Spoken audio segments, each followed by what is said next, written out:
Running a profitable dairy can be challenging. 60% of the cost of replacement heifer rearing occurs in the first year when management demands are high.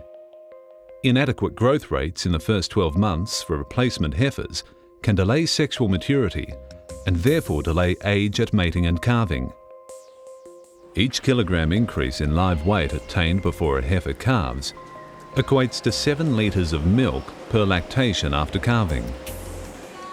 And this response is apparent for at least 3 lactations. A 50 kilogram increase in live weight can result in an increase of 350 litres of milk in the heifer's first lactation, or 1,000 litres during her lifetime. This is the normal intestinal lining of a replacement dairy calf. It has the best chance of achieving her potential pre-calving weight and lifetime milk production goals. This dairy calf has clinical or subclinical coccidiosis and is sustaining damage to her intestinal organs due to the overwhelming challenge of coccidial oocysts. This calf may not be exhibiting signs of diarrhea, but by the time any symptoms appear, most of the damage is done. At risk is her potential calving weight and lifetime production goals. As a result of coccidiosis, this calf has developed a secondary bacterial infection, resulting in even further costs for treatment, and will fail to meet her calving weight and lifetime production goals. The costs of coccidiosis are reduced feed efficiency, slower weight gain, increased susceptibility to other diseases, and lost profit.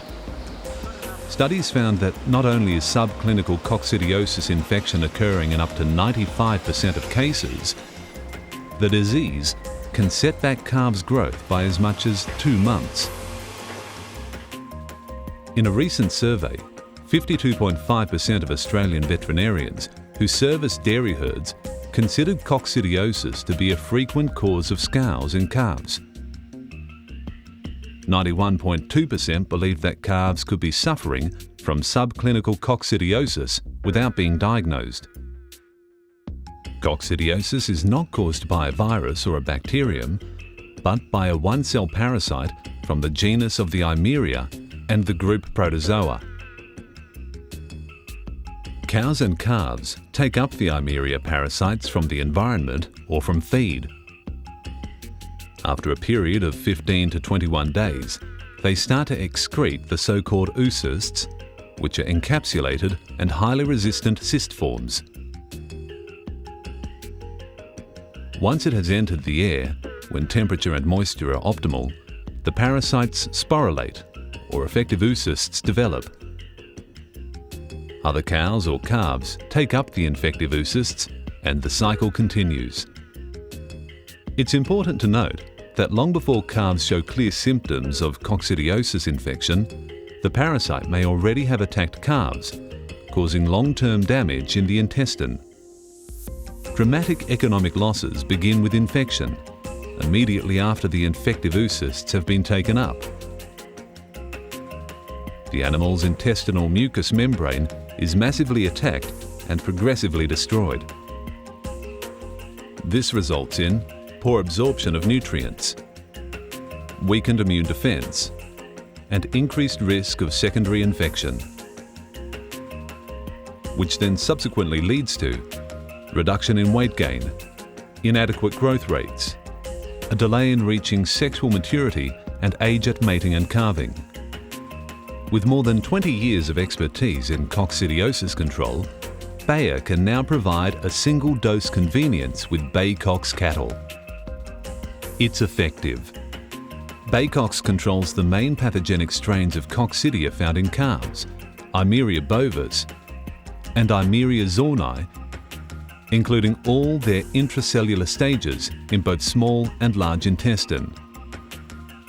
As this graph indicates, not only did Baycox cattle, used as a timed preventative treatment, significantly reduce the number of calves developing diarrhea, Baycox cattle-treated animals also gained more weight. It's a convenient single dose. Baycox is ready to use as an oral suspension, allowing easy administration. It's long-acting, As seen in this study, when compared to the control group, Baycox provides sustained activity in the body, offering flexibility and a wide intervention window. It enhances immunity. Baycox does not impair immunity, and the active ingredient has even been shown to enhance it. It protects. Baycox ensures the future production of high-value replacements. As seen in this graph, the only way to stop the losses caused by coccidiosis is to treat the animals before clinical signs appear in the herd. If a calf demonstrates clinical signs, it means that the coccidia have already damaged the intestine, which means preventative treatment is preferable. Compared with control groups, timed preventative treatment with Baycox cattle significantly reduced the number of calves developing diarrhea. Coccidiosis occurs wherever cattle are run, with greatest impact on calves less than a year old. On many farms, there is a history of coccidiosis occurring at a particular time. For example, when calves are moved from medicated pellets to a grass-based diet, they are at risk of contracting coccidiosis as they have low immunity and suffer stress at this time.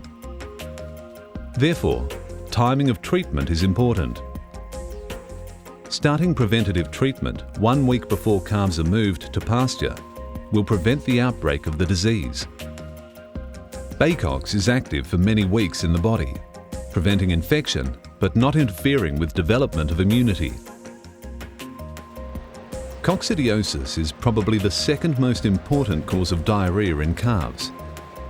It results in villus damage, loss of appetite, reduced feed intake and reduced growth rates, and can lead to secondary infections, diarrhea accompanied by straining, mucus and blood, and in severe cases, result in death.